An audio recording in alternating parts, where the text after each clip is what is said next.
एक समय की बात है। एक गांव में सफेद साड़ी वाली चुड़ैल का आतंक था। चुड़ैल रात भर गांव में घूमती और गांव का जो भी आदमी उसे दिखाई देता उसे वो घायल कर देती। अरे कोई तो बचाओ, मर गया रे। एक रात हरिया अपने खेत से अपने घर लौट रहा था कि तभी अचानक उसके सामने चुड़ैल आ जाती है। अरे बाप रे, ये चुड़ैल कहाँ से आ गई? आज तो मैं गया काम से।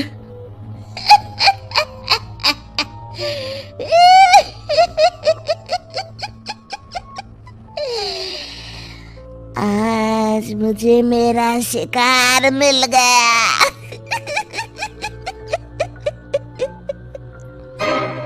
अरे चुड़ैल दीदी, मुझे छोड़ दो। जैसे ही चुड़ैल हरिया की तरफ बढ़ती है, हरिया वहां से भाग जाता है और अपने घर के दरवाजे पे पहुंचता है। अरे भगवान, जल्दी से दरवाजा खोलो, मेरे पीछे चुड़ैल पड़ी है। हरिया की पत्नी जल्दी से दरवाजा खोल देती है। अरे आप इतना हाफ क्यों रहे हैं? अरे मेरे पीछे चुड़ैल पड़ी है, आज तो मैं बाल बाल बच गया। जल्दी से सभी दरवाजे और सभी खिड़कियों को बंद करके बत्ती बुझा दो। तभी चुड़ैल हरिया के घर के पास पहुंच जाती है।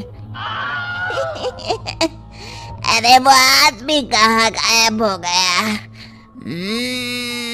मैं भी देखती हूँ आखिर कब तक बचेगा।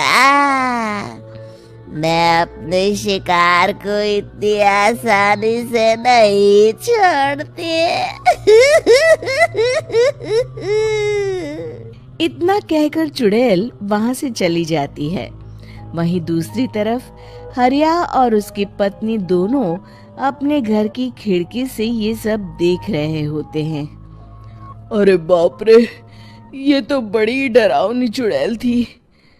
अगले दिन ये बात आग की तरह पूरे गांव में फैल जाती है और धीरे धीरे लोग चुड़ैल के डर के मारे शाम होते ही अपने घरों से बाहर निकलना बंद कर देते हैं। कुछ दिनों के बाद भाई, मैंने तो इस चुड़ैल के डर के मारे रात को अपने खेतों को पानी देना बंद कर दिया है।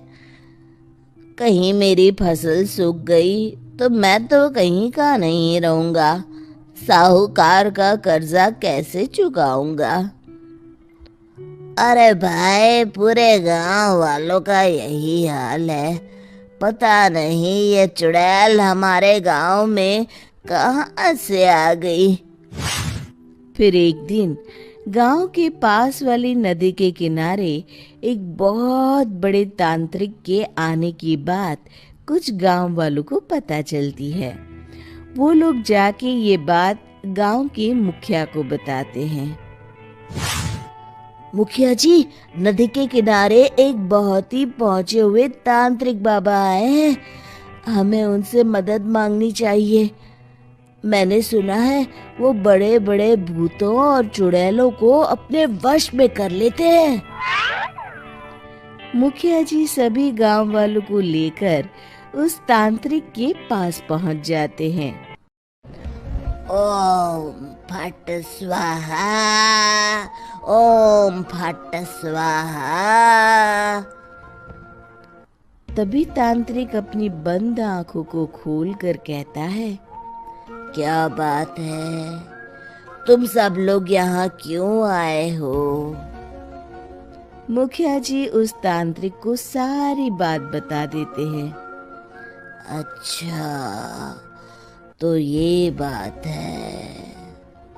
और तांत्रिक अपनी आंखों को बंद कर लेता है।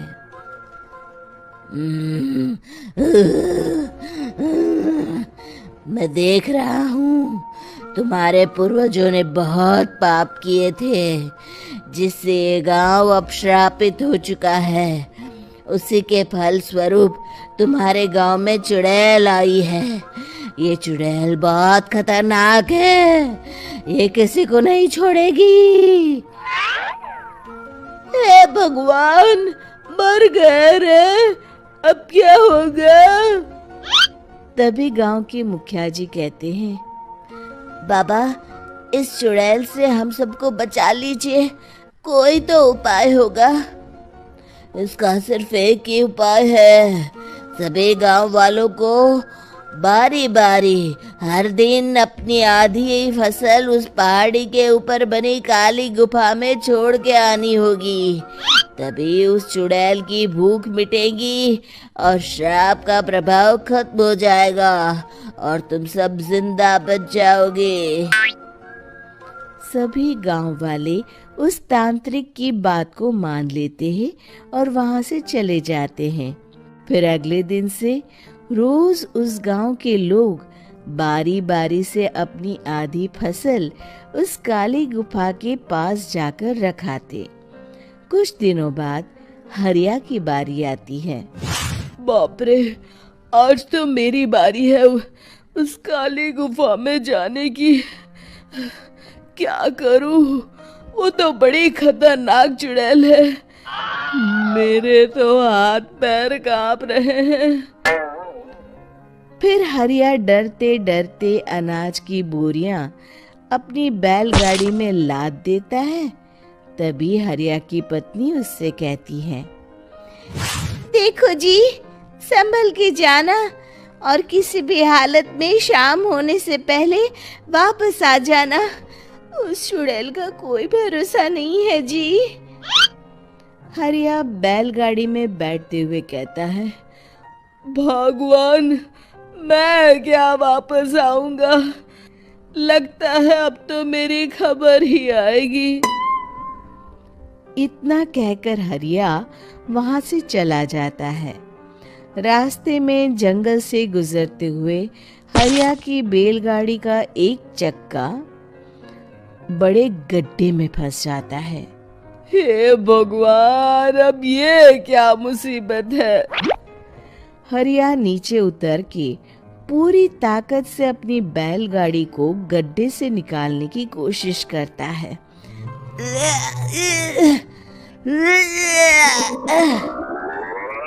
बहुत देर मेहनत करने के बाद हरिया की बैलगाड़ी उस गड्ढे से बाहर निकल जाती है। हे भगवान, अब तो शाम होने वाली है। आज तो मैं गया काम से। जैसे तैसे हरिया काली गुफा में पहुंच जाता है। अरे मर गया रे, यहाँ तो चारों तरफ डरावना माहौल है। मैंने यहाँ आने में बहुत देर कर दी, कहीं चुड़ैल नाराज ना हो जाए। हरिया अनाज की बोरियां वहां रख के जैसे ही जाने लगता है, तभी उसे किसी के आने की आवाज सुनाई देती है। हरिया एक कोने में छुपकर अंदर देखने लगता है। चुड़ैल वहां आती है और फिर अपने चेहरे से नकली चुड़ैल का मुखौटा निकाल देती है।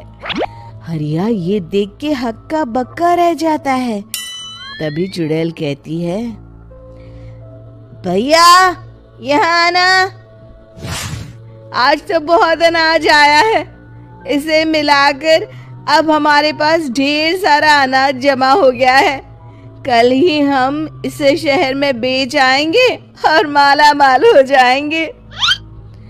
तभी अंदर से नदी के किनारे वाला तांत्रिक बाहर आता है। अरे, ये तो तांत्रिक बाबा है।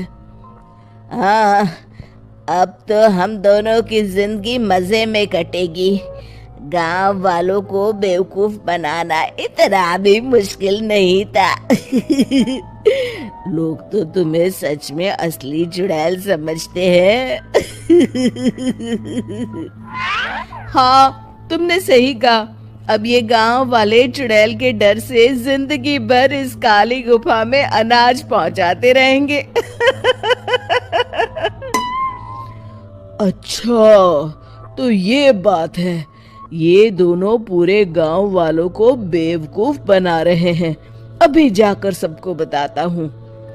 हरिया उन दोनों की पूरी बातें सुन लेता है और जल्दी से वापस गांव में आता है। गांव वालों को पूरी बात बता देता है। इससे पहले वो दोनों हमारा अनाज लेकर शहर जाए, हमें उन दोनों को पकड़ना होगा। उधर दूसरी तरफ नकली तांत्रिक और नकली चुड़ैल बनी औरत एक बड़ी गाड़ी में सारा अनाज लाद के वहां से निकलने की तैयारी कर रहे होते हैं। जल्दी करो, इससे पहले हमें कोई देख ले, हमें यहाँ से निकलना होगा। और तभी वो दोनों देखते हैं कि सामने से सभी गांव वाले अपने अपने हाथों में मशाल लेके आ रहे हैं। दोनों बुरी तरह डर जाते हैं। रुक जाओ, तुम दोनों का भांडा फूट चुका है। अरे मर गए रे, ये गांव वाले कहाँ से आ गए? तुमने क्या सोचा इतनी आसानी से यहाँ से निकल जाओगे? ये अनाज हमने अपने खून पसीने से दिन रात खेतों में मेहनत करके उगाया है। दोनों मुखिया जी के पैरों में गिर जाते हैं।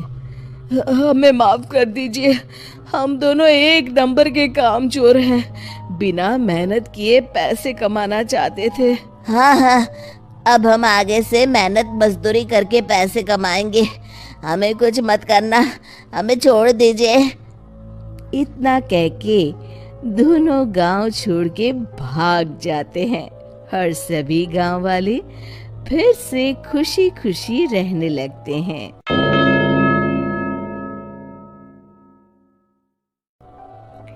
शिक्षा।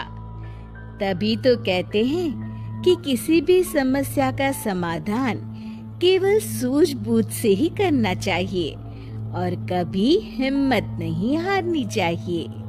दोस्तों, हमें उम्मीद है कि आपको हमारी ये कहानी पसंद आई होगी। कृपया हमारे चैनल को सब्सक्राइब करें और सभी अपडेट्स के लिए बेल आइकन जरूर दबाएं। और हाँ, वीडियो लाइक और शेयर करना मत भूलिएगा। Bye bye.